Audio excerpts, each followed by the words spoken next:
Bum bum bottom bum bum bottom bum bum bottom bum bum bottom bum bum bottom bum bum bottom bum bum bottom bum bum Doobie doobie da da da, doobie doobie da da da, doobie doobie da da da, doobie doobie da da, doobie doobie da da, doobie doobie da da da, ba-da-da ba-da-da ba-da-da ba-da-da ba-da-da ba-da-da ba-da-da ba-da-da ba-da-da ba-da-da ba-da-da ba-ba-ba. Doopy doopy da. You are now in session with the Comic Book Couples Counseling Podcast. I'm Lisa Gullickson. And I'm Brad Gullickson. And each month we evaluate a different iconic romance within the four-color realm. And in this episode, we are embarked upon a long and tumultuous journey, the result of which will be the worthy death of an unworthy man. As first steps in this great endeavor, I have purchased passage upon this seasoned but sturdy vessel, and it is my understanding that there is a certain amount of space guaranteed with said purchase. Lucky for us, we do not travel alone. Do you know who is currently seated on your opposite side? It is Tom King in our Creator Corner. He returns to go full spoilers into Supergirl, Woman of Tomorrow from DC Comics. Tom King, however, Lisa, would not put his head on a stranger's shoulder and take a nap. That's true, but if it was my shoulder, I'd let him lie there. Yeah, well, same. I feel like we grow closer and closer every time we speak. This is an episode we've wanted to have for a long, long time. Supergirl, Woman of Tomorrow is easily one of our favorite comics of the last 5 years, and we've been dying to go full spoilers with Tom and really unpack everything that's going on in this really unique book. And we spent a lot of time preparing for this conversation this past week, which was a jam-packed week. Yes, friends, we did it. We accomplished the first ever Comic Book Couples Counseling panel at AwesomeCon this past weekend. It was held on Friday night at 8:30 p.m. at the Washington, D.C. Convention Center. And Lisa and I thought maybe 1 or 2 people were going to show up, but actually we had over 60 people attend that late night panel. I was both beside myself with relief to see that there were people there and also terrified because, especially right before the panel, I did not know how it was going to go. Right. Well, we got to the con when it opened around 1 o'clock, and we actually attended the Great Pop Culture Debates panel first. We were guests on that, debating the best superhero costumes, and we had a great time, but we were also a little bit intimidated by that panel as well because they have their stuff going on. They had slides. A ton of interaction with the crowd. They had a voting system in place, a live voting system. By the way, Spider-Man won Best Costume. But when Lisa and I finished that, we were like, is our panel any good? And does it matter? Will anyone show up? And as the day progressed and we watched people come and go from the convention center, I've just felt like it was going to be a ghost town. Yeah. I was definitely catastrophantasizing of doing an entire panel for just our friend Brian. Which we would have done. Which we totally would have done. Because he was taping it, and we didn't ever have to turn the camera the other way if we didn't want to. That's right. And we are going to put that panel certainly on our Patreon feed, and depending on whether or not I like the edit of the video that Brian is doing for us, we may also put it on the YouTube feed as well, link in the show notes. We did take some inspiration from our friends at the Great Pop Culture Debate. We had originally structured our panel for me and Brad to talk for 20 to 25 minutes and then have the audience come up and do a Q&A discussion portion. But I love the flow and the freedom of allowing people to come up to the microphone just whenever to share their thoughts as soon as they're inspired. So we snagged that from them, and I'm so grateful that we did. I think it really added some vitality to our panel. Yeah, absolutely. And as we've been talking about the last several episodes, we've been saying, we don't know exactly what a comic book couples counseling panel is. And this past week, Lisa and I figured it out, and we wrote a little script. And not a little script, it was actually a pretty massive script. And basically what we ended up doing was creating a pitch for the podcast almost. Yeah. Where we told people, this is what we do on the show. These are some of our favorite couples, and these are the lessons that we've learned from those couples. And it did create conversation with the crowd, which was a surprise and a delight. And I think was really what we needed to do, because a lot of the people came to the panel Not because they're like, oh, we're huge fans of the Comic Book Couples Counseling Podcast. It's more like, there's a podcast called the Comic Book Couples Counseling Podcast. What could this possibly be about? It was even less than that. People would just see on the banner or in the program the words Comic Book Couples Counseling, and that was enough to pique their curiosity. And we did get to talk to those people afterward, and they were like, yeah, we didn't know what we were coming into. It just sounded interesting. And I thought that was a victory and tremendous validation. It's good to know that, like, just the words Comic Book Couples Counseling are compelling enough to bring people into a panel. I really enjoyed having time to really talk to people after our panel because AwesomeCon in Washington, D.C. is still kind of finding its identity. No, I think it's found its identity, and it's not a Comic-Con. Right. It's a pop culture con. It's where you go to see Hayden Christensen and Rosario Dawson. But from the conversations we had following the panel, people there are primed to talk comics. I mean, we hung out for like 40 minutes after the panel. Like, the volunteers had to practically sweep us out of the room. Yes, they did. They literally kicked us out. We were one of the last panels of the night, one of the last events of the night, and people wanted to go home. But you're right. I needed this panel. We needed this panel, and it did feel like community building, and it got me excited at the possibility of more panels. The next Comic Book Couples Counseling panel will be happening in Chicago at C2E2. We don't have the time and date just yet, but the moment we do, we will be sure to tell you. And we're ready to give our script a glow up. Maybe if we're feeling brave, we'll get slides going.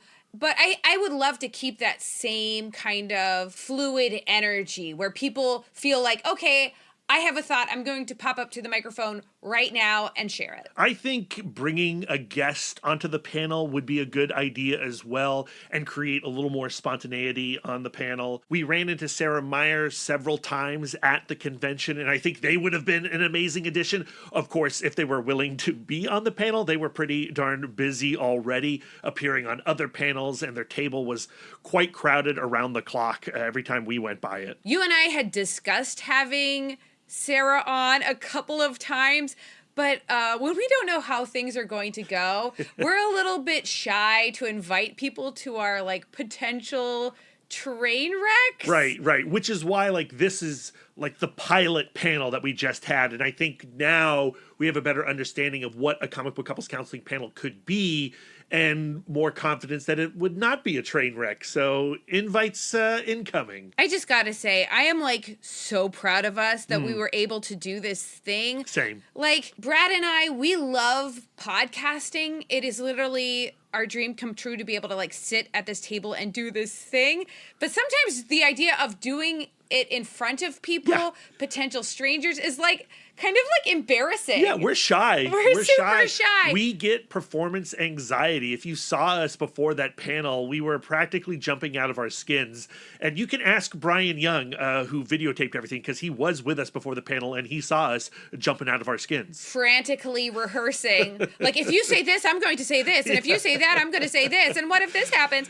But like, we did it. We did it. It was great. Yes. I'm actually excited that the audio is going to come out on the Patreon and we might throw up the video. I still have not processed my feelings about like people watching video of this thing. Yeah, like I'm not it's another stage. It's another stage. That also like makes me squidgy. Yeah. But yeah. I feel like we have now reached yet another benchmark with comic book couples counseling. Yes. And we couldn't have done it without you guys. And so thank you to you. Absolutely. Thank you to everybody listening. Thank you to everybody who came out to that panel and who will come out to our Chicago panel, hopefully. Maybe you're listening right now because you came to the panel and you're like, they talked to Tom King more than one time. I've got to listen. But I do think it's important to go outside your comfort zone and challenge yourself. And I think we've gotten pretty darn comfortable with the podcast. So now let's take it on the road and in front of people, whether in person or on video. And I don't think we're going to pivot to video necessarily, but I do think we could benefit from doing more video. Yeah. I still cherish the podcast as an exclusive audio format, and I resent the podcast becoming a visual medium. But that's also just the way things have gone too. When it comes to like going outside of our comfort zone, like as a musician, I work with a lot of young performers who experience stage fright or performance anxiety. And the thing that I always tell them is like, you're under no obligation to the universe to make your art or to do your thing, but you have to ask yourself, like, why are you scared? Are you scared because it's scary? Or are you scared because it's important to you? And you just have to weigh, like, do I want to do this thing more than I am scared? Right. And I go to panels all of the time. I love panels. I think that they are one of the main reasons I love going to cons. Like, I love listening to people talk and think about stories, talk about what it's like to make stories. So I want to do my panel. I want to do our panel. I want to have what we do in that format with a live audience. But, you know, it's scary. Yes, it's scary. But I want to do the thing more than I am scared. And speaking of wanting to do something more than it is scary, let's discuss Ruthye and her hunt for Krem of the Yellow Hills, the man who murdered her father. We're talking Supergirl, Woman of Tomorrow on this week's Comic Book Couples Counseling. These issues were originally published between August of 2021 and April of 2022. This is one of those series where every member of the creative team was operating at the height of their powers. Tom King on script, Bilquis Evely on illustration, Mateus Lopez on colors, and Clayton Cowles on letters. Oh man, when Supergirl Woman of Tomorrow was coming out in singles, it was an event in the Gullickson home. The world would stop. We would pass the issue back and forth.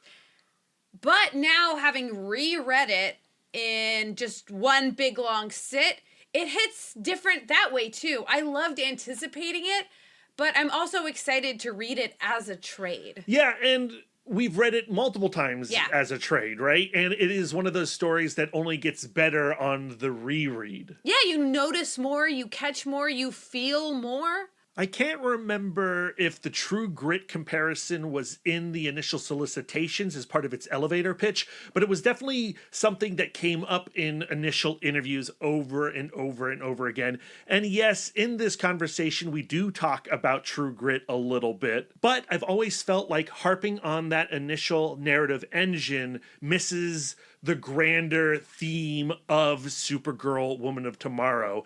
And we've had Tom King on the podcast in the past talking about Danger Street and Batman the Brave and the Bold and Love Everlasting.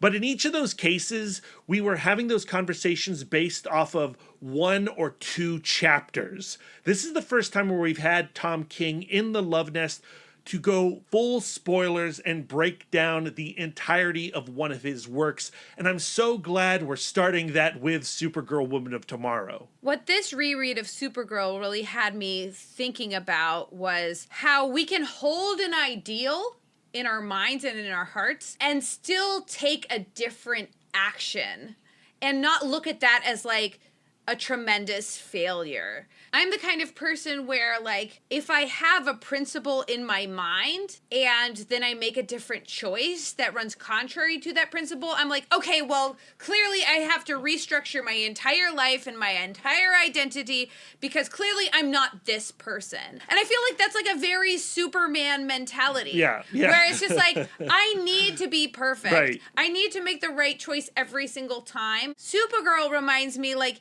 hey, I can have an ideal and also sometimes make the feelings choice, doing what I feel like doing or doing something selfish or doing, you know what I mean? Yeah. Like, your actions, what you do is not the totality of who you are. The way we've been talking about it at home lately is discussing like the best version of ourselves, right? There is the best Brad, right, that I am striving to be, and then there's the Brad that I am. And the best Brad that you're striving to be is not always accessible. Right. Like sometimes, like, we go to the spoon drawer, there's no more spoons. I can't be, spoons are a metaphor, but I can't be my best self without everything I need. Exactly. So just because I don't achieve the best Brad in this moment doesn't mean I throw out the best Brad. What I love the most about having these spoilerific conversations with creators that I really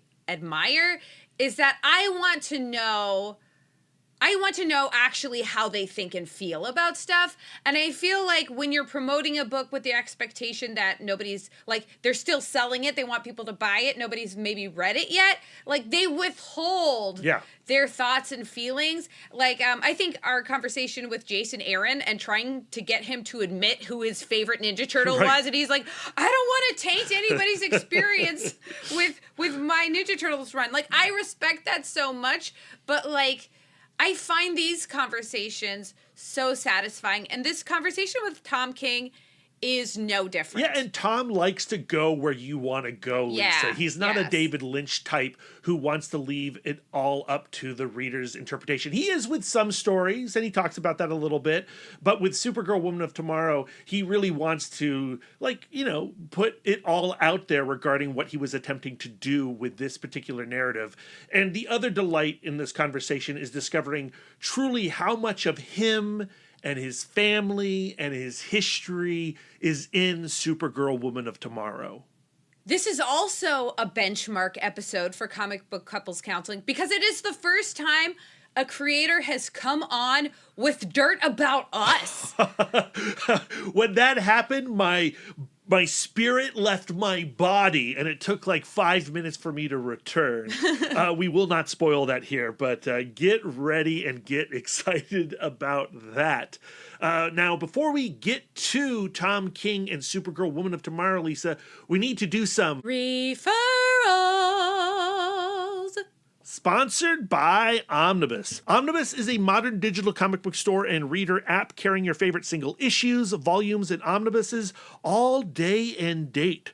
Just like your local comic book store, you pay per book, but digital. Their focus is on building an excellent customer shopping and reading experience and using novel discovery features to help fans find their next new favorite book. They feature top-tier content and already have many of the top publishers in comics today. So in the spirit of helping people find their next new favorite book, we have our referrals segment. The idea is to give our counselees, that's you guys, further reading on the themes of the episode. Think of it as us sending you to specialists to further your healing journey through comic books. Since Supergirl, Woman of Tomorrow has the notions of vengeance and justice on its mind thematically, I wanted to explore that in another series, a series that I was really into about 20 years ago, Frank Miller's Sin City. And in particular, I want to look at that very first storyline with Marv, which has been retroactively referred to or retitled as The Hard Goodbye. And I think that happened when the Robert Rodriguez film came out, which was also, not so coincidentally, the time period in which I became obsessed with Sin City books. But in that first Sin City storyline, Marv has a sexual encounter with Goldie, and the next morning she wakes up dead, and that propels him into this vengeance quest for the rest of the storyline, and it just gets gnarlier and gnarlier with every page turn. And if you think the morality of Supergirl, Woman of Tomorrow is gray,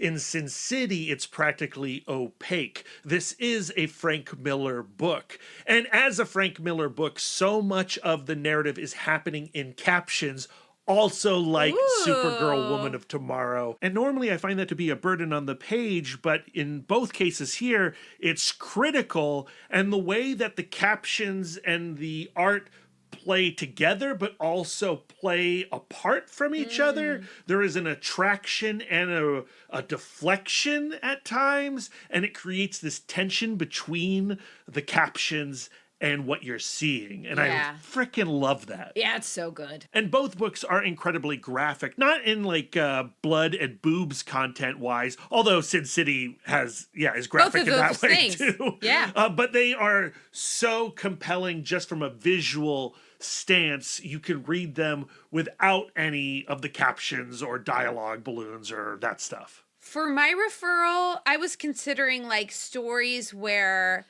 one character takes on another character's problem in kind of like a selfless way, but they ultimately end up changing themselves over the course of their journey. And so my first thought was actually Tyler Crook's Lonesome Hunters, but we literally just did an entire episode on that story. But that book is available on Omnibus. I like Lupe and Howard in comparison with Ruthye and Supergirl. Yeah. Well, I like the idea of from a distance, every two people are actually peers.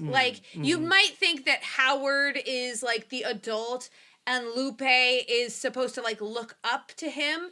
But in their story, they're very much equals in their partnership. And I think like with Supergirl, she takes on Ruthie's problems and she's going like, I'm going to teach Ruthie a lesson about, about vengeance and being the bigger, better person and all of that stuff.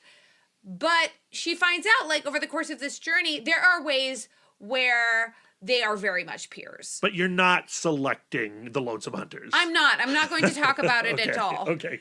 Instead, I chose Petrolhead from Image Comics. The team is Rob Williams and Pi Par, and it's a post-apocalyptic story where global warming has taken over the planet.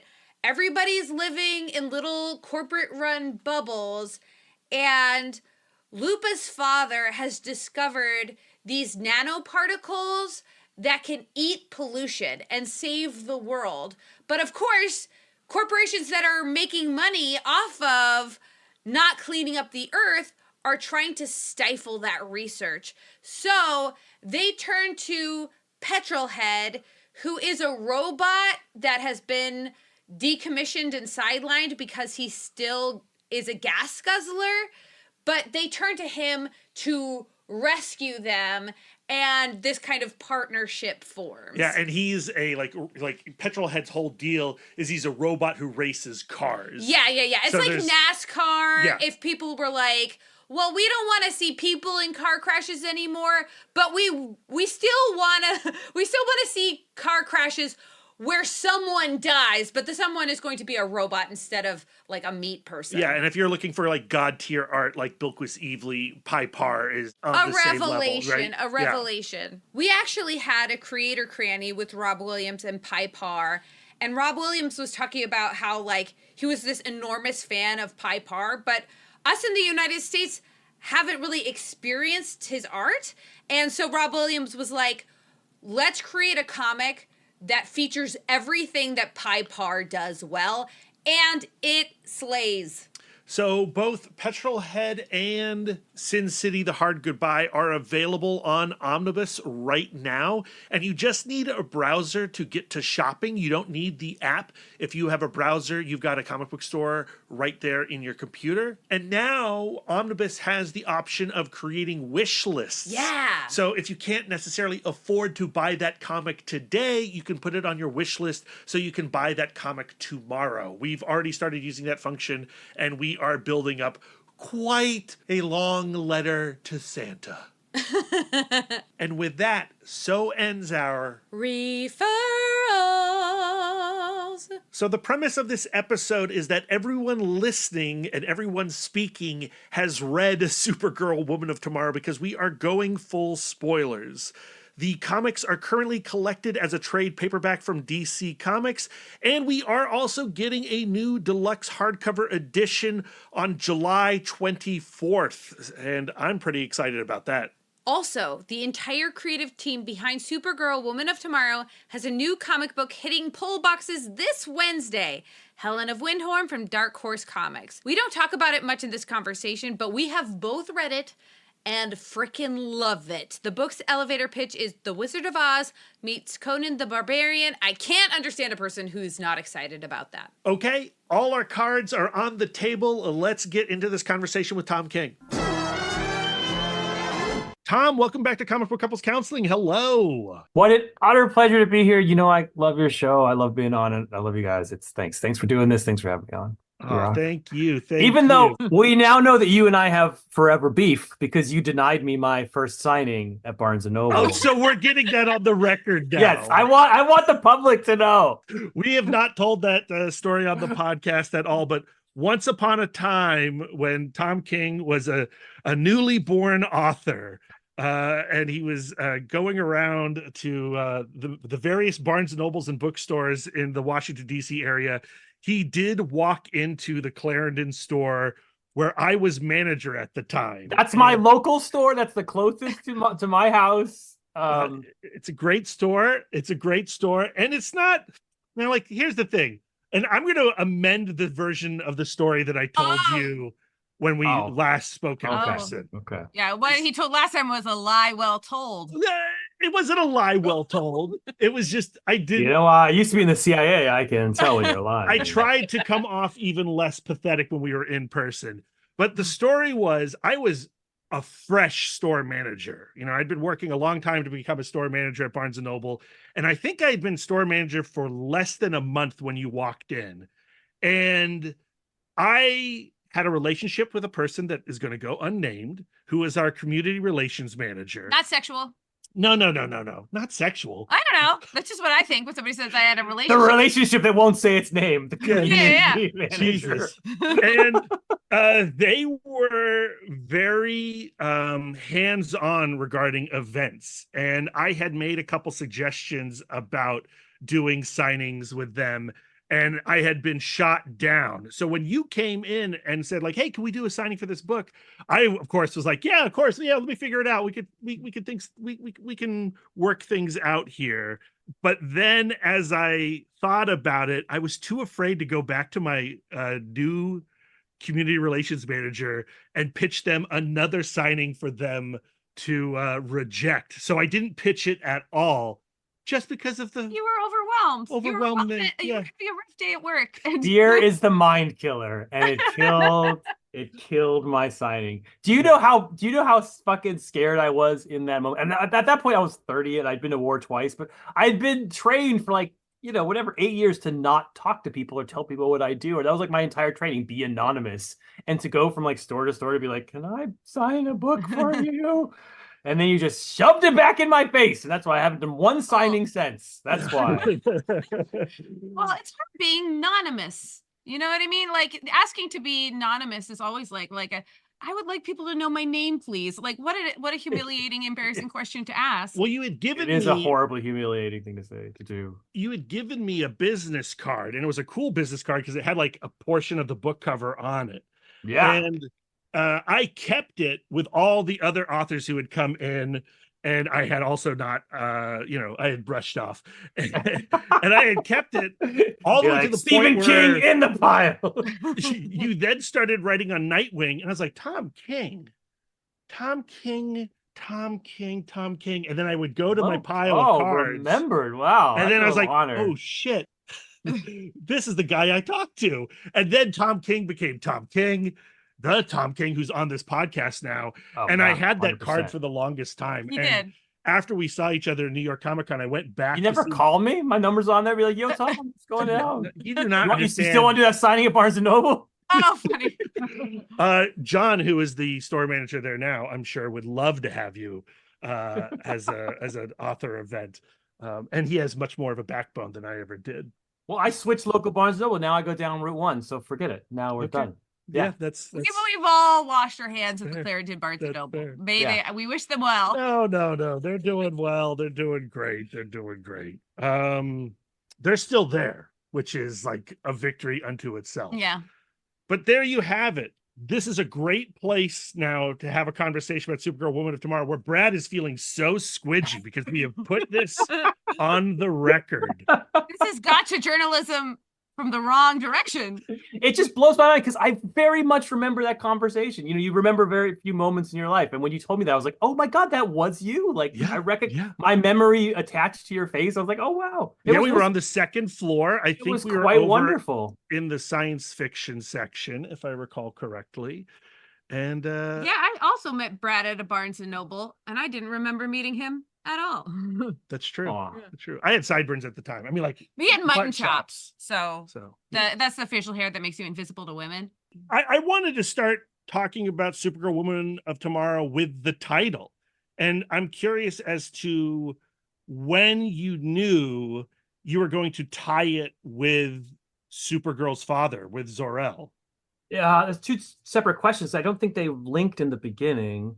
The Zor-El stuff was, all that stuff started with me and Steve Orlando talking. I Mm. called Steve Orlando up because he had written Supergirl and he's a good friend. And we were just talking comics and shit. And I was like, they offered me Supergirl, and he started talking about sort of the difference between Supergirl and Superman. I was like, she seems a little, I mean, no offense to her, but she seemed a little boring, a little generic, a little vanilla. Um, and she's like, no, Supergirl is amazing. Because she's been through something. She's different than Clark. She grew up, she saw it. She actually saw the genocide. She was, there when it happened. And Clark just a baby. And for him, it's just all it's all what happened before he was born. And that's what that differentiates him. That like clicked everything into place. So it started with Steve Orlando.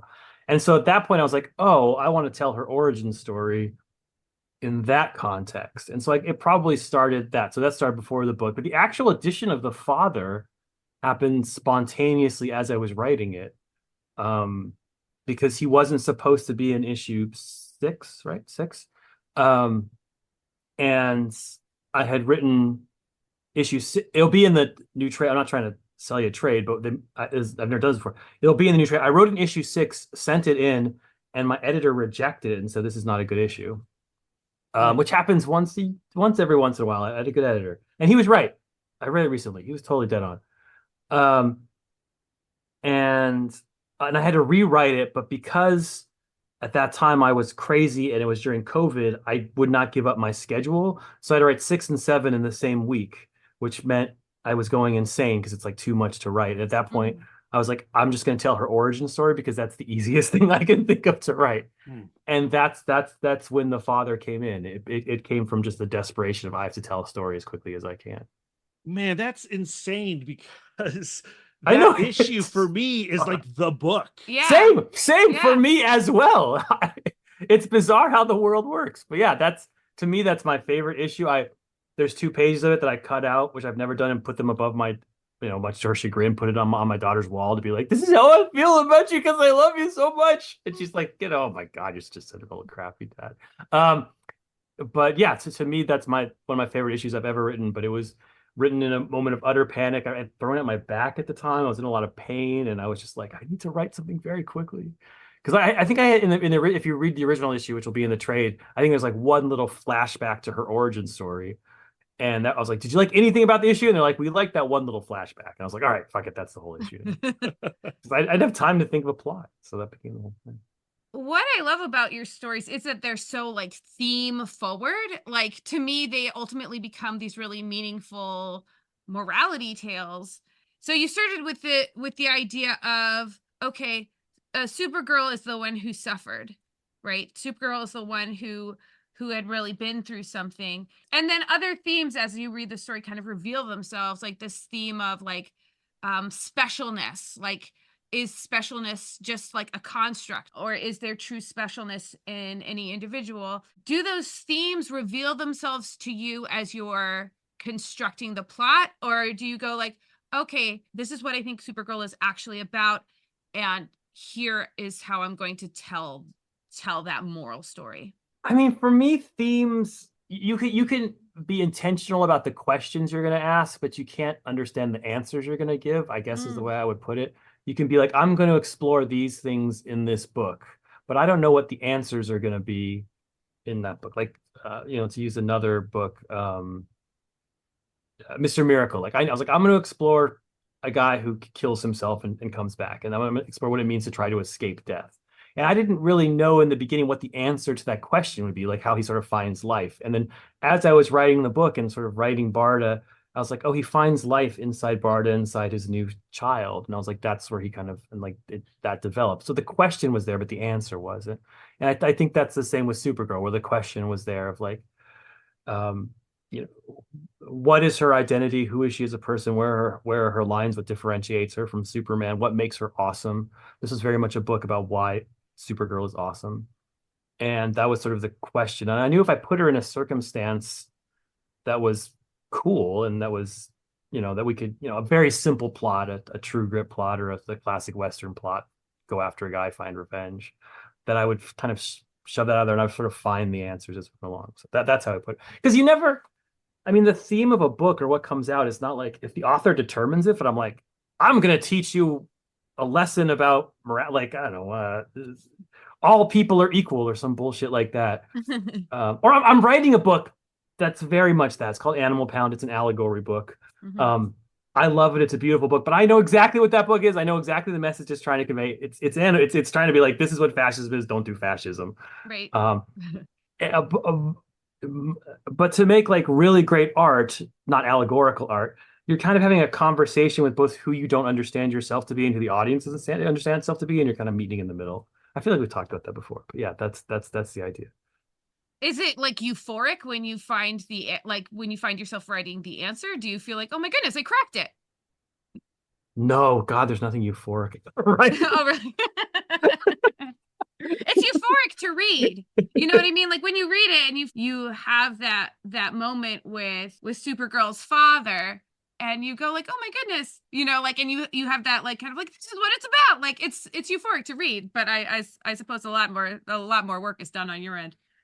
It is. I mean, there are moments like, yeah, I mean, that moment in particular, like I rarely write things that affect me emotionally because I wrote them and made them up. What the fuck? Why Right. would it affect me? It's like, you're just like playing with GI Joes. It's just, it's complete fiction. But like, yeah, when I read that moment, I was like, oh my God, I'm getting choked up at something I wrote and made up. It makes no sense at all. I was like, yeah, that feels good. That's the one I remember when I got the issue. I was like, I read it over and over again. And I was like, yeah, I'm so good. It's like fucking, you get arrogant about it. But I was, and then of course, nobody was reading that book. So the issue came out and I was like, look at this, look what I did. And just get the kind of crickets, chirp, chirp, chirp. God, fuck. So Yeah, I mean, when those issues were coming out, like I remember the conversation around it was like, not enough people are reading this comic. yeah, And you're partnered with Bilquis Evely, who is doing like god tier yeah, illustration. So I imagine also when you're getting the pages back and seeing the themes then presented back to you through this vision, that's crazy. like that you have a similar experience that all readers have. You have revelation the first time you get those pages back. I do, and I have I write full scripts, so all my dialogue is in the scripts, and they put them on. But there were quite a few moments in Supergirl was like I have not written to the level of the art, where I was like, okay, we got to pull this back and make this a little more fancy, a little more. Especially Ruthie has that way she speaks, Mhm. which is like this like Western patter, but using these big dictionary words. And so like I was constantly being like, I have to make this more beautiful, a little more esoteric, a little more weird, because that's what Bilkis is giving me, and I gotta adjust to it. Yeah. Yeah, her art was a revelation. I knew she would be fantastic. It wasn't like a surprise, so I wouldn't say it was anything like that. But um, every time I got pages back, it was better than I expected it to be, which is my experience with her ever since. Yeah, she's obsessive, and she was super fast on that book. Like that book was, I wrote that book after Mr. Human Target. Human Target came first, and Supergirl. I wrote those in a row. Um, and Supergirl came out before Human Target because she was so much faster than Smallwood was. So it was funny. That's also interesting. I love hearing that. It's not a race. It's no. And my opinion with every artist I've ever worked on is take your time and finish. If you need to take 3 years, I'm working on a book now, which hasn't been announced, and I've been working on it for 3 years now. And once a year, the artist turns in an issue, and it's gorgeous. So I'm like, well, when this comes out in 2030, it's gonna be wonderful. The engine of it all, the true grit of it all. Were you already a fan of Charlie Portis before starting Supergirl Woman of Tomorrow, or did you come to it with after the movies or whatever? Yes, very much so. I have my favorite novels back here. There's like, I don't know, 15 of them, but there he's on there, Charles Portis.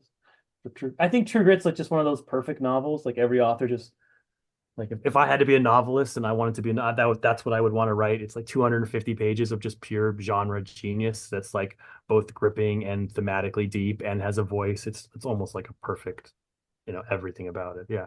So I had read his book. I'd seen both movies. I don't like the first movie. I love old movies. I don't like the John Wayne version. It's terrible. Yeah, it's terrible. It's John Wayne acting, which is the opposite. Even though that's literally his job, you never want him to act. Like, no, don't act. Just be John Wayne. But the new version is real good. The Coen Brothers version is real good.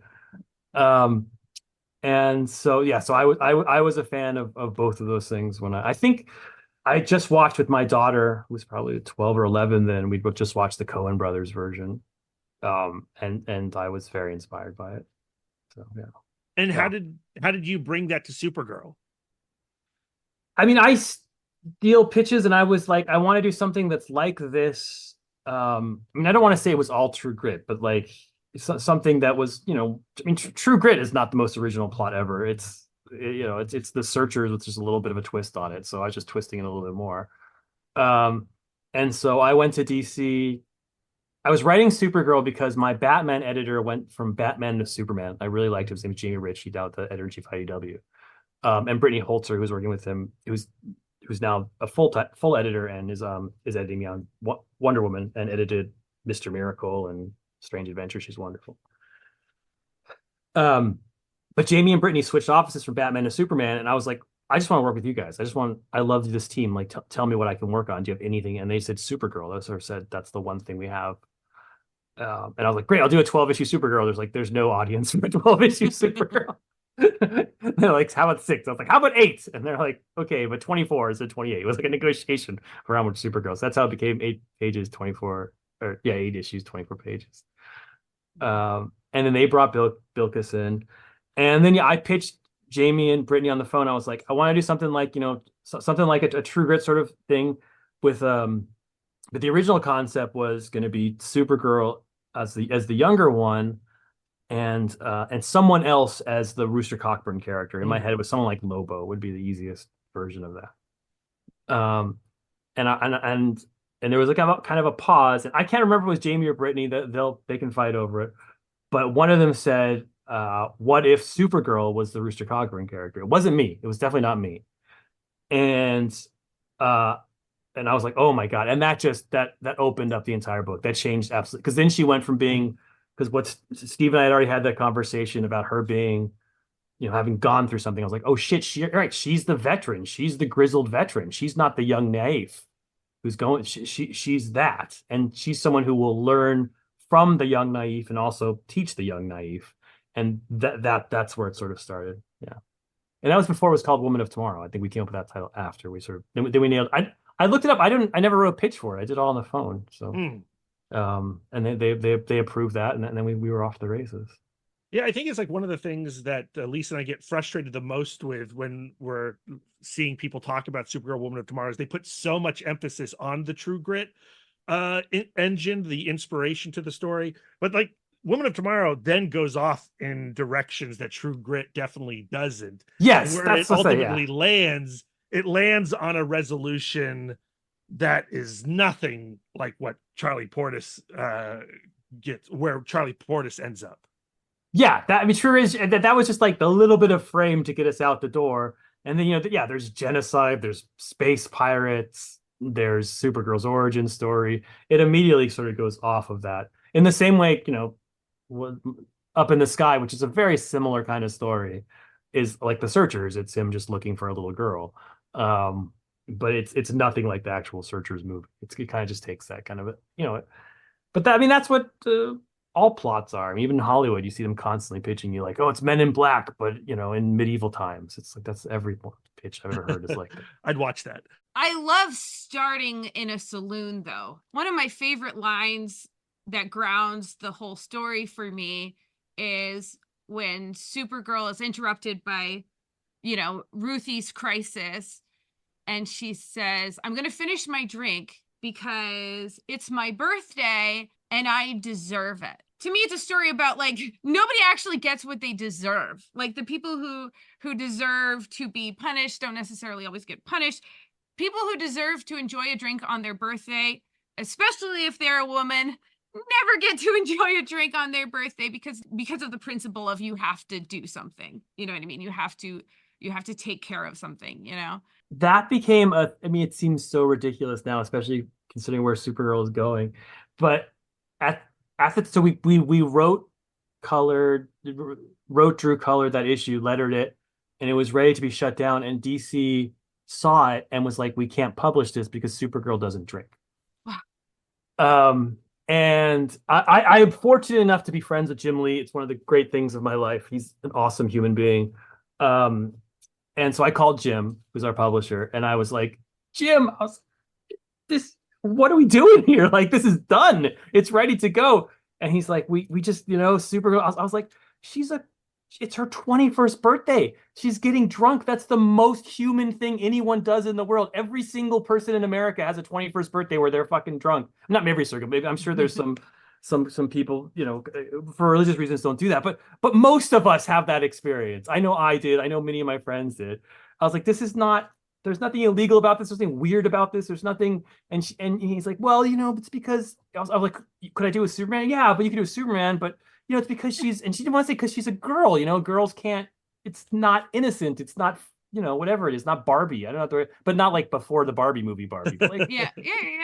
but there's but Jim is a very smart. He's much smarter than me. And so we talked about it, and he was very cool. And he's like, look, you can have the scene, just she can't say there's alcohol involved. So if you actually read the dialogue, there's nowhere in there where she says that she's getting drunk. So that is so funny. That was the compromise that Jim, and God bless him for coming, because I'm sure he had to go through hoops and hoops with whoever in standards and practices could do it. But that's like he let that go. It is also the first time that we get the truth, justice, and the American way line too. Like that's what drinking is. But so I bet I redid some of the dialogue with that kind of a little bit of that, because I had to redo the dialogue because they got all that references to alcohol with kind of that, like, I'm not this little petite, like this is something I deserve. Like I work fucking hard. Yeah, I think it probably comes from DC sort of throwing it in my face that she has to be innocent and pure, perfect and pure. And I was like, when you say that to people, it's like, it's pressurizing, to be like, you have to be perfect all the time can ruin a person, can destroy them. I love how much that conversation plays into the theme of the book. You take a lot of time to point out some of the differences between Superman and Supergirl. And one of the great ones is when she's suffering on Barrington. And she goes like, he suffered for like 45 minutes. If he can do 45 minutes, I can do 10 hours, But also pointing out, Superman has a lot of really obnoxious, weird enemies and stuff like that. Like, part of the pressure of, being the woman one is people notice you less, or and fear you less, think about you less, everything less. And that can be both good and bad. Yeah, very, very much. And that people always think of her as like, are you like Superman's sidekick? Are you, what's the use of, I mean, and that's both, a meta commentary and in the universe. Both things are true, right? Like she, why does she even exist? Since Superman can do everything she can do. Well, what's the point in her? And that was the point of the book, to show what is the point of her and why she is different. So yeah, that became. It's funny you say that Barrington, because that's so ridiculous to me, because it's a wonderful ridiculous. That planet's named after my daughter. That's my nickname for my daughter, Barrington. Her name's Claire, and it was became Claire Bear, and then my wife is from a little town called Barrington in Illinois, so I just call her Barrington. That's what I call her all the time. And she was the one who came up with the idea for that planet, because we were talking Supergirl at the dinner table, and she's like, and I was explaining like her getting drunk and needing to be on a red sun to get drunk, and she's like, well, if a red sun takes away your powers, the yellow sun gives it to you. What does a green sun do? And there was like her, and I was like, you know what it does? It gives me an idea for a whole issue. That's what it does. So I named the planet after her. So you say Barrington, my mind goes, oh my God, I can't believe that exists in the world. That's my daughter's planet. Lisa and I, reread the comic this morning in anticipation of this conversation. And it just so happens that we had also watched the new Richard Linklater documentary on HBO Max called God Saves Texas, all about the death penalty. I don't know. I saw that. Is that any good? It's great. Okay. It's great. It's challenging. It's sad. Oh, okay. And it was a perfect way to re-enter into Supergirl, Woman of Tomorrow, because so much of Supergirl is about vengeance versus justice. And you learn at the end of the series, again, this is a full spoilers conversation, so if you haven't read it yet, this is your last warning. At the end of the book, we learned that Supergirl brought Ruthye along to teach her the value of life and the value of not choosing vengeance, but in the process of going on this adventure with Ruthye is sort of poisoned by that idea, and might actually take up the sword and kill Krem And then Ruthie says, no, I have learned from you. You can't do this. So they don't. I'm taking us all the way to the last page. We learned that Krem has been put into the Phantom Zone for 300 years. Just enough for him Just to feel enough. pretty bad. Just enough Yeah. to have some rehabilitation. Yeah. Right. And then we learned that in the book, though, that Ruthie is writing, that we are reading, that Supergirl kills Krem. Mm-hmm. And I like all of that is really working for me. But having watched God Saves Texas, a scene from earlier in the series, I'm stuck on. And it is, what's that planet called in issue? What's that? In issue There's a lot 4. of planets. There's a lot. There's a lot of planets. There's a lot. It's the one with the pottery people. Yeah, that's good enough. That's enough of an explanation. I got it right here. Where they watch the guy get executed with the Yeah. So Ruthie and Supergirl are amongst the crowd as they watch the brigands be stoned to death by these pottery makers. And Ruthie says, I thought you would have done something. I thought you would have saved him, stopped it. And she says, oh, you did? So I just put a lot out there. I just want to ruminate on it a little bit. How that scene relates to the climax of the book for you.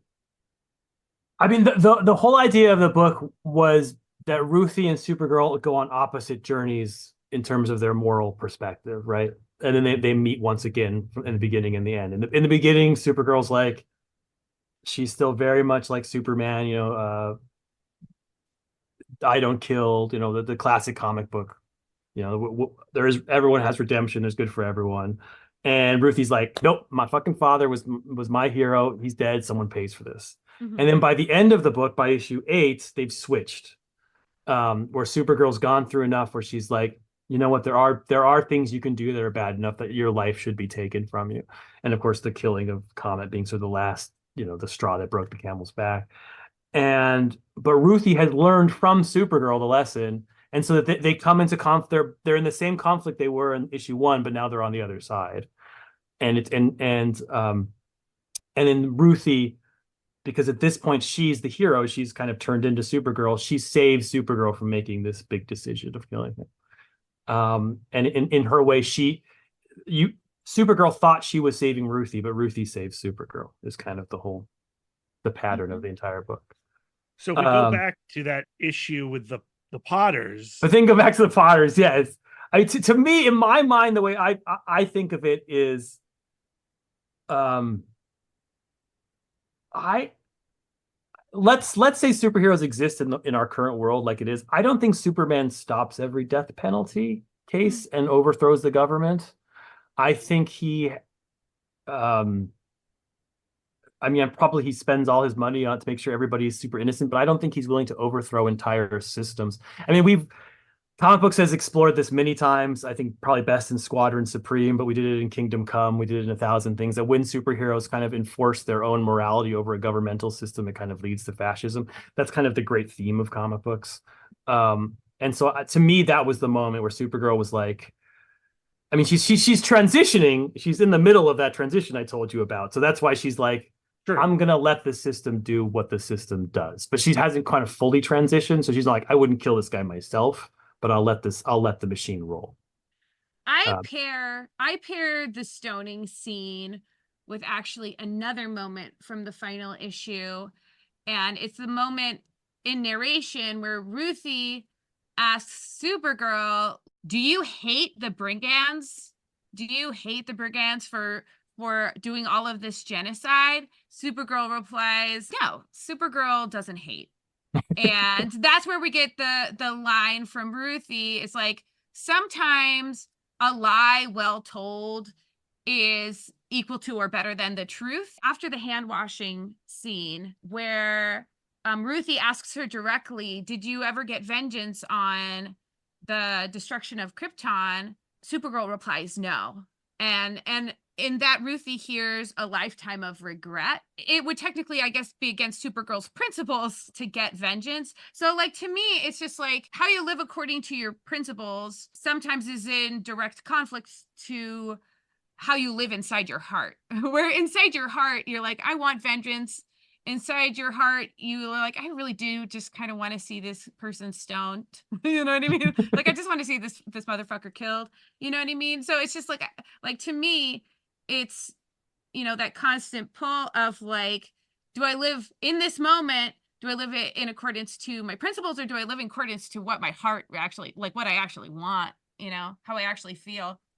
Yeah, that's why I think Supergirl is a. I mean, I think Superman's my favorite character ever, but there's a complication to her that Superman doesn't have, and that she is conflicted. Like she lands and she's 14, and Superman tells her, "Okay, these are our ideals. This is how great it is." And she admires her cousin. She's like, "Yes, I should live up to those ideals. That should be me." But that's not where her soul is in the same way Superman. Like he's one to one. He's like, my soul and my ideals are 100% lined up. They are in touch with each other, and that's where they want to be. Where Supergirl, her soul's like a little bit misaligned from that because she's been through shit, because she's seen real, because she's seen evil very, and she realizes that Superman's idealism isn't quite who she is, but she wants to live up to it. So like, she's going towards the goal, but that's not naturally her, and that makes her a much more interesting character. When I was a kid, I read Batman the Colt, which I think is Starlin and writes in. Yep. And I remember I couldn't. I mean, no one doubts that's a masterpiece of a book, especially the art. But I couldn't stand it as a kid because Batman loses in it. He joins the cult, and then Robin, I think it was Jason, saves him. And I was just like, Batman would never join a cult. Like that's just not a thing that I could accept as a little kid. And I think you could say the same thing. Like Superman would never get to that point in issue 7 where he's ready to kill Krem. Like that's just not a thing. Superman, his soul is utterly aligned with his abilities. He's like, I just would not even consider that. And I'm speaking as a guy who made that mistake. Like I cast Flash in a role in Heroes in Crisis that he just was not prepared for. So I've made that mistake myself. But you cast Supergirl in that role and you say she likes those ideals. She loves those ideals that Clark has, but that's not who I mean, look, dude, I love the ideals of being, skinny and healthy, and every day I fucking eat too much spaghetti. Like, that's what it means to be human. Mm-hmm. And Supergirl's a little more human than Clark is, despite the fact that she's actually more alien. Well, you spend so much time thoughtfully constructing the beats that get us to, I learned Supergirl. And when we have the issue with Maypole and we learn what the blues did to the purples, and then we get to the issue with Supergirl's origin and the death of Krypton, and how Krypton didn't die in a day. It was actually a long, agonizing death, and she experienced it. And, on the journey to get to Krem, it's one apocalyptic event that she witnesses after another. So then when we get to that moment, that conflict of what Lisa's talking about, of who I want to be versus who I am, and that question mark, I think, for Lisa and myself, I mean, we're zeroed in on that question mark. Yeah. I mean, my feelings are very complicated on that too. You think, I do think you can do things in this world that you deserve not to live anymore, but I think the justice system isn't perfect enough to make that determination. So then we get that's kind of where I come down on that issue. But I can see people being like, no, there's no reason to ever take a life. So that's what Superman would say. So him and I would get in an argument. But I mean, I'm the fucking guy who joined the CIA and went out with, guns because I thought what happened in 9/11 was so terrible it was worth going to war for. So obviously my moral compass is a little weird. Well, but because of that, I think really makes Supergirl Woman of Tomorrow interesting, is it comes from that guy. Yes. Mm-hmm. Yeah.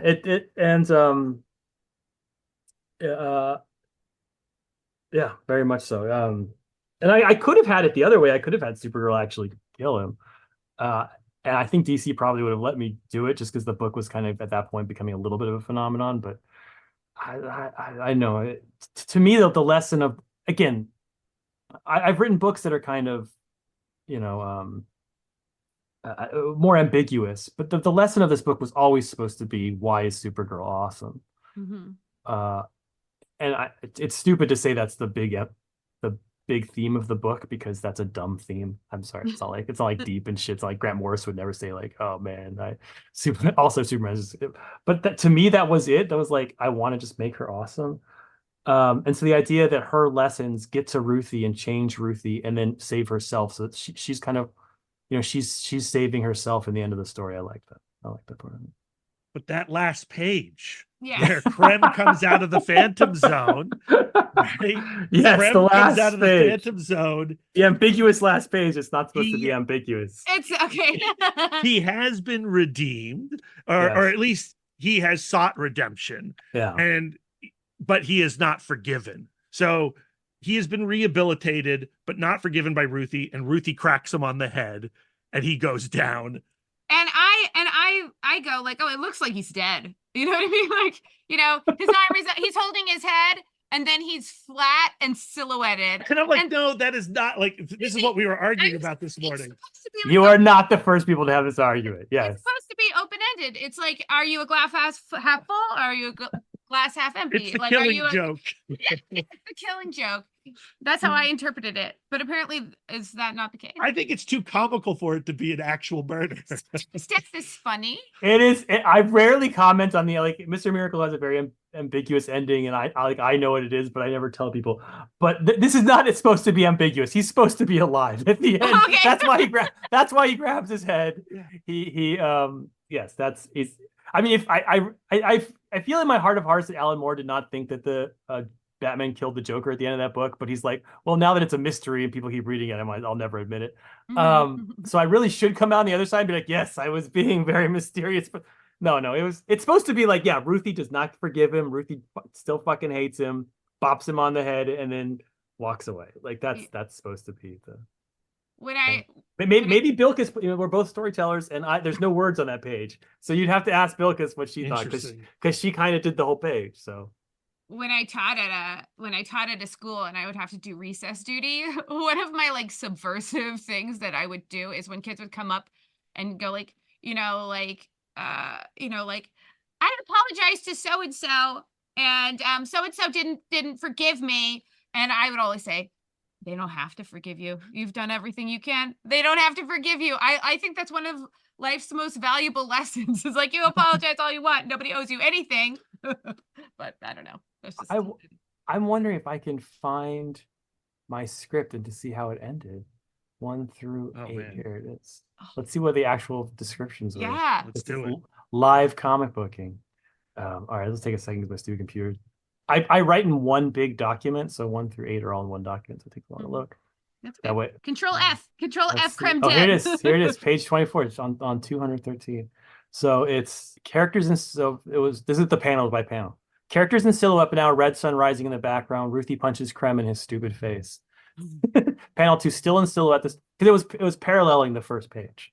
So I was, but the sun was doing the opposite. Krem falls to the ground so still in silhouette. The Krem falls to the ground unconscious, so not dead. So it does say unconscious. Ruthie walks away, still in silhouette. Ruthie gone. Supergirl and Krypto walking off. And then it ends with Krem knocked down the field, the sun rising still in silhouette. So Bilkis added the hand going to the head. That's her, not me. So she made it clearer than I made it that they're still alive. Unconsciousness is just like the old death is ultimately unconsciousness, isn't it? Yes, good point. You're right. Who knows? Who knows? I should never admit to that. No, it's supposed to be. No, I mean, yeah. I very much meant it to be. He's back. He's redeemed himself. He's worked on himself. That people can always be redeemed, and Supergirl was right about that. But I love that.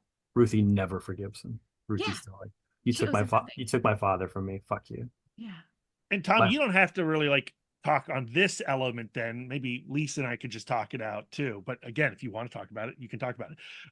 The idea that Ruthie writes in her book that Supergirl does ultimately kill Krem. The impression that I get, Lisa, and we haven't even really talked about it, is that was a way to remove any retaliation from Ruthie, that the retaliation would go toward Supergirl. I think like one of the themes was like Supergirl is there to suffer for other people, like that. Yeah. She sees that as very much part of her purpose, there's like this beautiful moment after, I think it was after a maypole where Ruthie goes to fly on Supergirl's back, and she says, "I put my weight on her." I put my weight on her. And the moment at the monastery where Supergirl says, like, "I'm going to look at this. You're not going to look at this. I'm going to spare you this thing." So I think, like, Supergirl killing Krem for Ruthie was to take the suffering of having killed someone off of Ruthie's shoulders. Like, that's how I interpreted it. Yeah, that's exactly what it was. It was that she had to write that in the book so that the whole brigands would not come after her, and that they would come after, and Supergirl would take that. And that, to me, that comes right from that issue 6 where Supergirl's like, the whole planet's dying. Why am I the one person that's chosen to get off of it? And he's like, it's not fair. But I'm your father, and I'm going to save you. Mm-hmm. He's like, yeah, it's. She's right. He said, yeah, we didn't draw lots, we didn't do justice, but I don't care about anything except saving my daughter.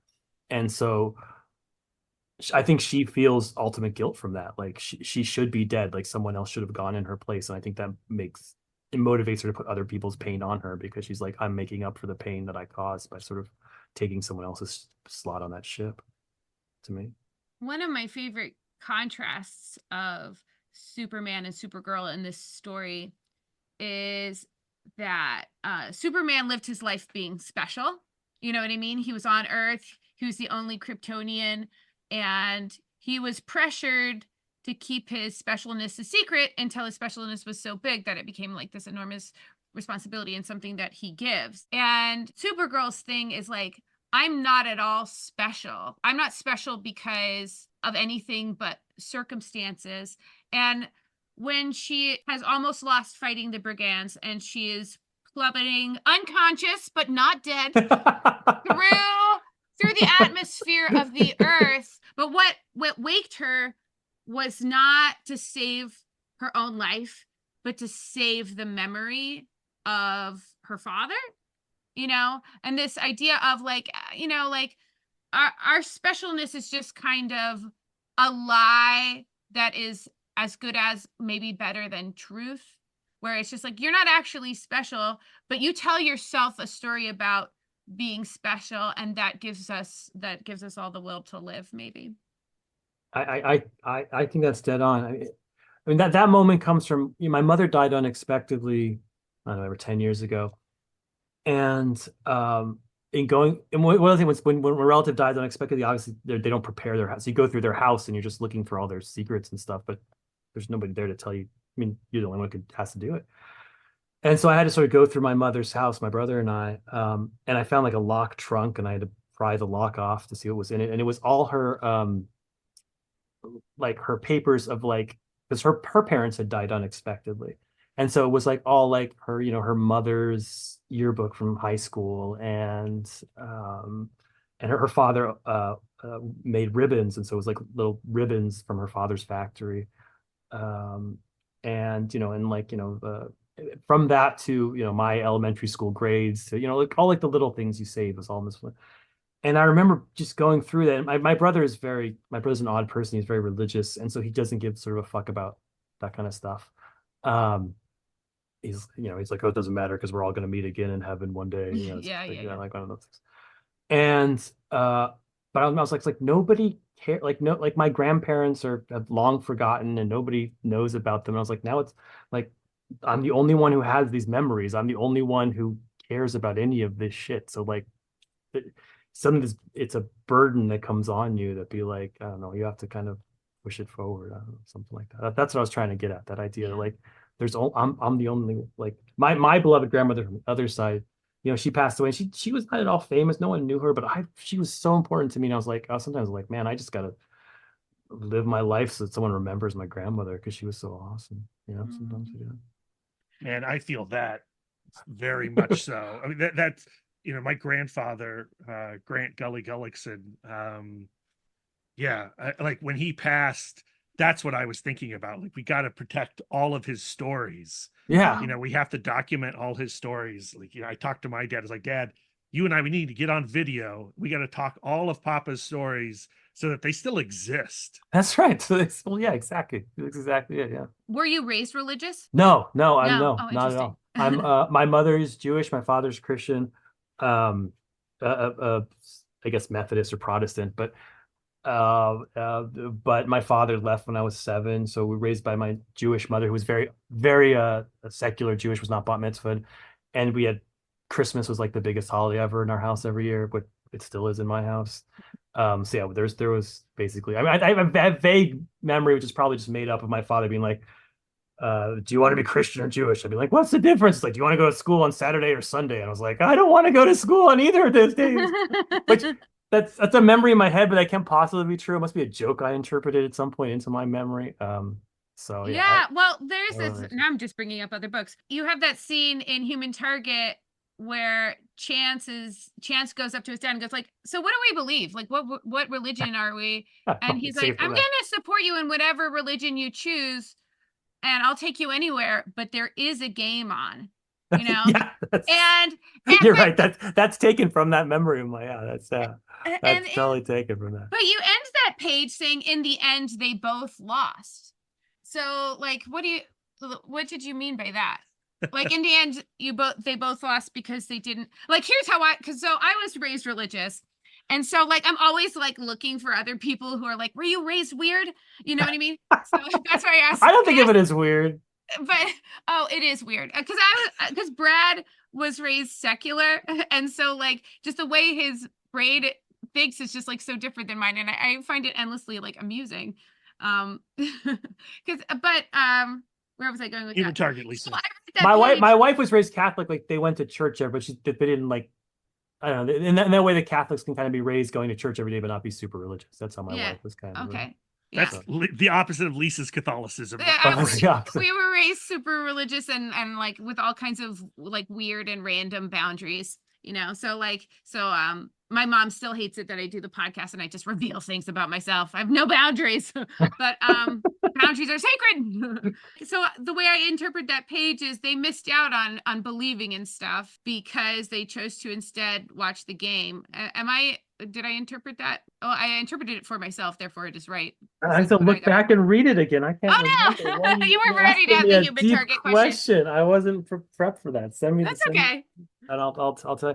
They both lose. That must have been a reference to the football game being lost. Yeah, I believe so. Oh, well, no, it was a reference to the way I interpreted it. That the game lost and they lost. And they lost out on the thing. Yeah. Okay. Yeah. But my remembering of that was the idea that, like, to him, his religion was like that. Those moments with his dad where he was watching football was that was the equivalent of going to church. But I could be totally fucking wrong. I can't remember. I write a lot of books. I'm writing Wonder Woman today. Yeah, you are. Yeah, you are. So, what was the function of Ruthye being an unreliable narrator? You didn't have to do that, you know, because then when you throw that in, you go like, well, do I believe anything? Do I believe anything in the story? It's all of it. It's all made up. Or it's all just a lie that points to some kind of universal truth. Well, I think when I fight captions in comics. When I first came into comics, 10 years ago, captions were killing the industry. I kind of felt like I was reading comic after comic that had the most boring captions in it, and they had sort of lost their vitality. You know, for a while we had thought balloons, and Frank Miller came in and was like, what if we replaced thought balloons with captions? And they would seem very vital for a while. And then they kind of morphed back into what thought balloons were, kind of the revolution was over. And I'd read so many comics that started the same way with, like, my dad always said, when you're playing tennis, you know, never tie, or something like. And then by the end of the book, and that's why my dad always wanted tennis. It was like always the same fucking comic I read 30. Yeah. So I was like, I'm not using captions. JMS had written I'm looking over my shoulder in the Supreme book he did for Marvel. He had written a thing about how you shouldn't use captions, and so I didn't. I used them in Vision, but in coming back to them, and I returned to them heavily in Supergirl, now use them heavily. What I love about them is that you can write things that contrast what's in the pictures, so that the captions can tell you a little bit of a different story than what you're seeing, and thereby enhance it. So it's that idea of Ruthye being, she's narrating the story, but we're seeing pictures of what's actually happening. Creates an excellent sort of tension, I think. Tom, thank you so much for hanging out and talking Supergirl, Woman of Tomorrow. We freaking love the book so much, and we're crazy excited for Helen of Windhorn. You collaborating once again with Bilquis We had a chance to read the first issue, and it's freaking phenomenal. It's the same. If you like, I keep saying this over and over again, but it's like it's the writer, penciler, inker, colorist, and letterer from Supergirl, just doing a different book, but with it's a very similar book. I wrote it, like I said, back then I wrote books in a row, and I wrote it right after Supergirl. So even if you're like, man, Tom, you fucking lost it as a writer in the last 2 years, this was like Tom from 2 years ago who was writing this. So it's the same writer of Supergirl, and it's written from that same third person. It's about a young woman discovering herself. It was purposely not meant to be a zag. It was purposely meant to be, let's do something that's like Supergirl, because I just thought it was so cool and special, and I wanted to do it again. So yeah, that's what Helen is. So if you like Supergirl, you're gonna like Helen. Well, when it's all wrapped up, we're going to have to drag you back into the love nest to break that one all down. Sure. And hopefully that last page of Helen is less ambiguous. Maybe you could use a caption like, definitely this happened. No, Definitely not. I should send you guys the new coloring. So Mateus recolored the last page of Supergirl, and we'll see if it's clear. I kind of love it the way it is. Given the way it is when you are right and your wife is wrong. Correct. Yes, of course. I was validated by Tom King. And Tom, if you need any signing events at Barnes and Noble, if you need one at Potomac Yards, I know all those managers. I can make it happen today. It's too late. It's too late, man. You broke my heart. You broke my heart. Good thing we built a bunch of other bridges, so you can go ahead and burn that bridge. Awesome. Tom, thank you. Have a great one. What a pleasure. Thank you, guys. And there you have it, our full spoilers conversation with Tom King about Supergirl, Woman of Tomorrow. And now you know Brad's dark and dirty secret. He turned Tom King away when he was a baby author. But Brad was just a baby store manager. I was. With a grown man's job and a pair of khakis, doing the best that he can. I was so jittery in those first weeks at that store. It took a long time before I ever felt comfortable as a manager, as a store manager. Real imposter syndrome. I can't remember who said it, but like, you officially become an adult when you realize you're going to feel like a child forever. Yeah, I have finally come to that decision, or that realization. And I think that was the reason why I finally told Tom at New York Comic Con that story when we were having coffee together. And that is now why he has thrown it back in my face on this podcast.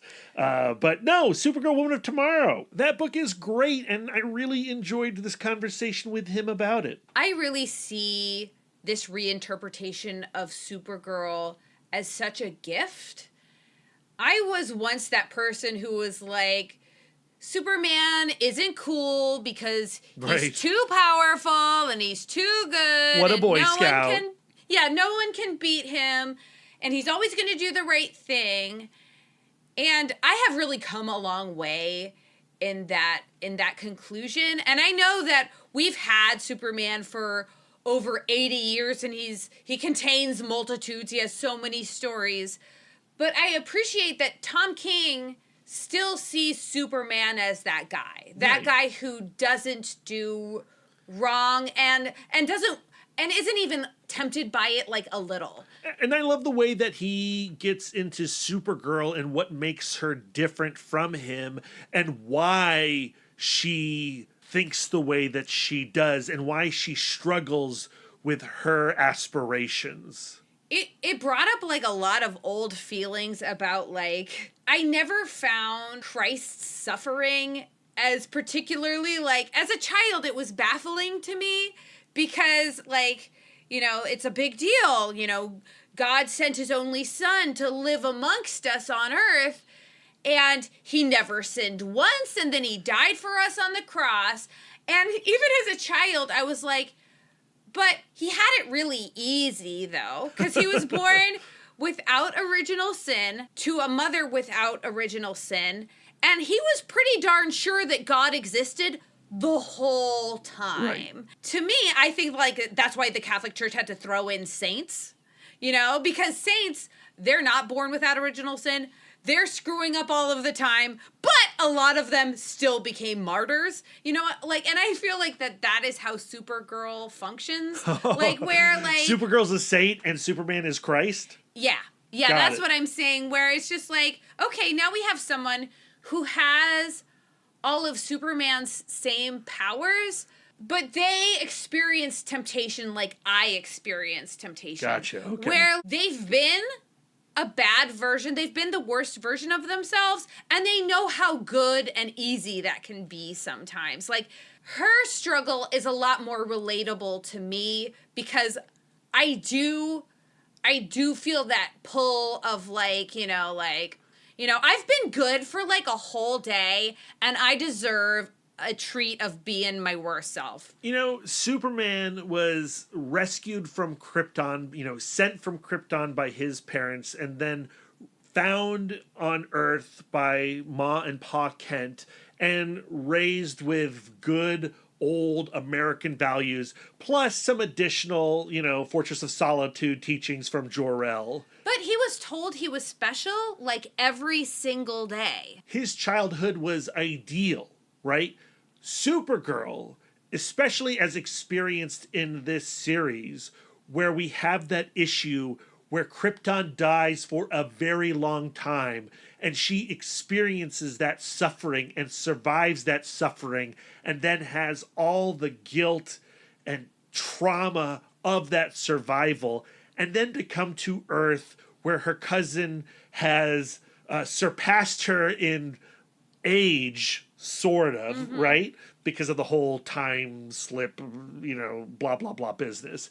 And she loves and respects and idolizes Clark's philosophy. And she wants to join him in the sun. And people want to follow her into the sun because she's also kind of in the sun. But it's real hard for her to maintain that, I guess, that elevation. Yeah. Like, to me, like, Superman's love tank is full because he was loved so well by his mother and his father, and he also has a life partner in Lois Lane. Like, he's doing fine. Like, when my love tank is full, I mean, I feel capable of anything. I'm making plans. I'm being generous. Right. I'm reaching out. I'm texting my mother. Right, I'm right. like doing all of the things I should be doing. But when my love tank is low, and it can be like low from like the love of others, but just like I haven't been loving myself properly. Right. Like, I do want to, again, like, treat myself to being a bad person And I think where we meet... and making bad choices, Where we meet Supergirl at the beginning of this story, her love tank is not completely depleted, but it's not full, Yeah, right? yeah. And in going on this journey with Ruthye, it does seriously deplete. And in the end, it is satisfied by Ruthye, and they ultimately ended up needing each other, and they complete each other. I also think because of Supergirl's lived experience, her variety of compassion is going to be different than Superman's compassion. When Krem returns from the Phantom Zone as this reformed person, and then Ruthye clocks him in the head real hard, But does not kill him. Supergirl's like, I get it. You know Right, what I mean? right, Where I right. feel like Superman would be like, like, that's a reformed person you really should forgive. Yeah, like, Supergirl's more like, I also think that when we talk about Superman through the lens of Supergirl or through the lens of ourselves or other people, we're talking about Superman from quite a distance. Like, Yeah. we tend to talk about Superman from quite a distance.